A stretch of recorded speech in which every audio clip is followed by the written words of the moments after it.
What do you think, you as the wise sage of jiu-jitsu, if you look 10, 20 years out, how do you think the game is going to evolve? The art of it? The art of it.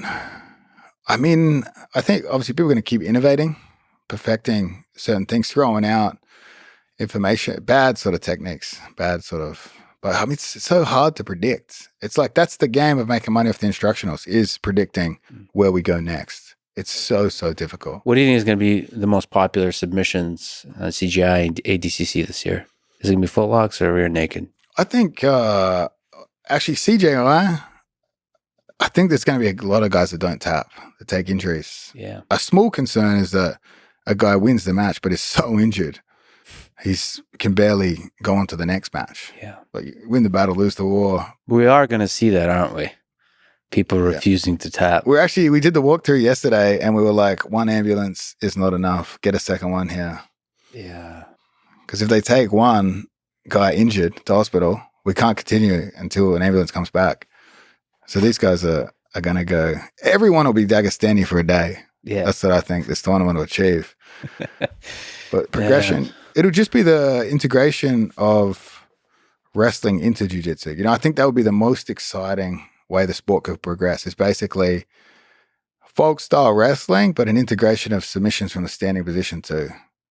If you just follow the rules of, you should always be fighting to get on top, whether that's a submission that leads to a sweep, and you should be trying to avoid being pinned.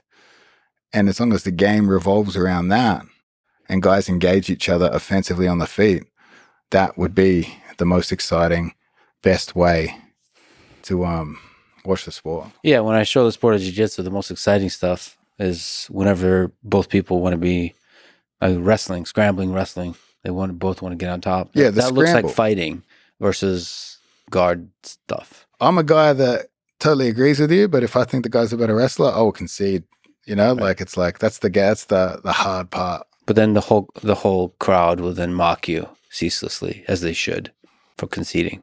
That's what the million should be. We should have a tournament or a round robin thing where it's like the million goes to the most exciting man. Yeah. Who took the most risks? I mean, in a way, that's what's going to happen, because this is quite open. So the benefit of being exciting is you're going to be glorified on social media. And if you're going to be boring and stall, you're going to be endlessly sort of willified. And forget about medals. Social media glory is all that matters. Well, in a certain sense, on a basic human level, yeah. I mean, not all that matters, but it's you're not gonna, if you're gonna stall, you're gonna become a meme. I feel like, especially with CGI. And so, are the refs gonna try to stop stalling? Yeah, we're gonna penalize them hard, hit them hard, get that boring shit out of here.